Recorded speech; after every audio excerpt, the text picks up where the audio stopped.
It is very important to concentrate on holding onto the pole with the grip hand and hanging extended through the movement. Your beginning grip height should allow you to hang through the strike with the trail leg staying down extended, never curled up, and the lead leg held similar to the position shown. The foot of your extended trail leg will probably hit the front edge of the mat at first. Aim for the center of the landing area. Repeat this exercise until your extended trail leg clears the height of the mat by progressively raising your grip. You want to be at a point where you hold almost perfect arm extension every jump and constantly sense being in the air before the strike using your 8-stride run. The air strike goal is to learn by impressing upon your memory the sense of being in the air before you feel the strike. Success of this system is to consistently increase your ability in incremental levels. This and the remaining stages are based on simple progressive repetition. Each procedure is elementary, not complex. Just don't rush. You are now able to jump, extend arm and pole overhead, strike while in the air, keep your trail leg back, and hang. To perform the kick, your grip should now be high enough that your straight trail leg will clear the top of the mat. For this exercise, you must use a training pole.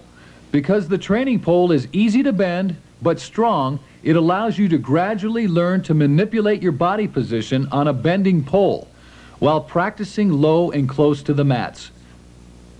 You are beginning by gripping low on the pole and using your 8-step run, which allows you to easily exceed vertical pole position because of the low grip.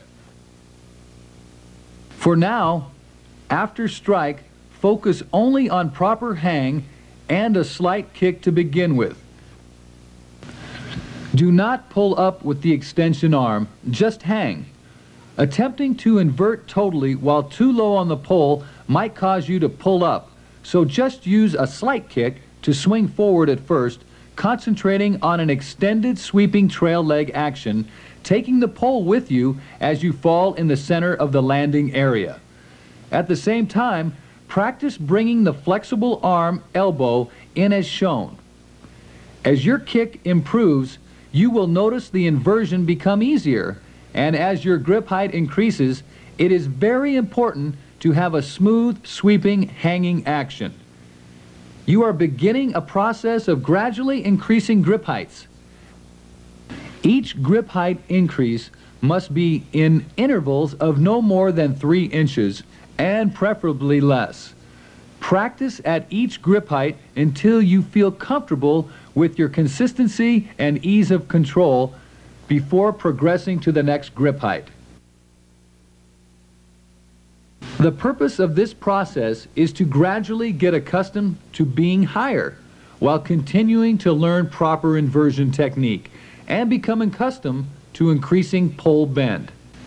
As your grip is raised, the pole will bend slightly more with each interval and proper inversion becomes easier. Keep concentrating on landing in the middle of the mat area. You will gradually reach a point of performing the combinations of movements with less effort and sensing an increasing bend of the pole. It will then be time to begin developing your skills for the next purpose of body inversion while you continue gradually increasing your grip height. Once inverted, the object is to develop the ability to transfer your body weight on the bent pole to make it possible to always apply enough power to easily exceed vertical pole position and command the pole to straighten at a controlled point of your choice.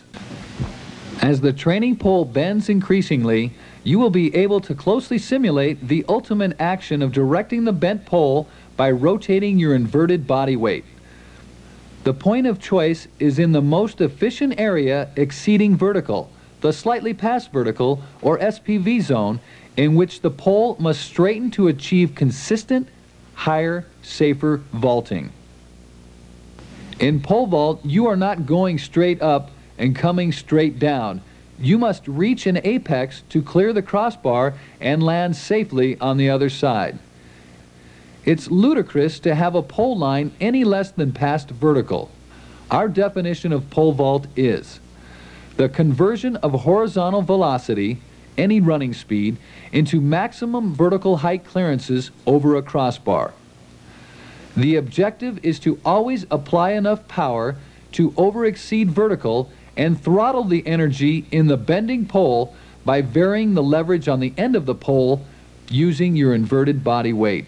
Remember, your goal at this stage is to use inverted body weight to control the pole. Gradual and consistent repetition of these movements will develop your senses and abilities. You will feel when you have efficiently maximized the use of the training pole. It will be time to use a competition pole to continue practicing the same movements. When using correct form at any given running speed, the vaulter's ability to manipulate the pole into proper position is only affected by the length and tension of the pole.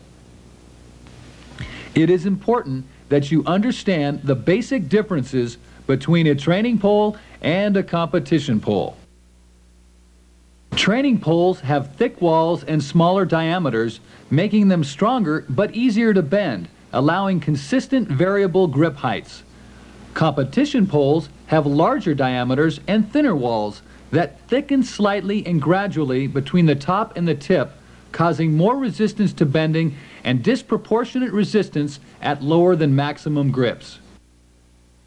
Never grip a competition pole lower than the manufacturer's maximum recommended grip height. The pole is most effective and bends easier when gripped at the highest point of leverage. When progressing to longer competition poles, select poles that increase in 6-inch increments or less. It is important to advance grip height gradually. Never use any pole that is rated below your body weight. You have been using a training pole because it is easy to bend, allowing a slow run and variable grip so you could simulate full vaulting movements low and close to the mats. The transition to a competition pole is made with the same objective in mind. You are now using an increase in pole tension, not grip height, to continue your gradual progress of learning to vault.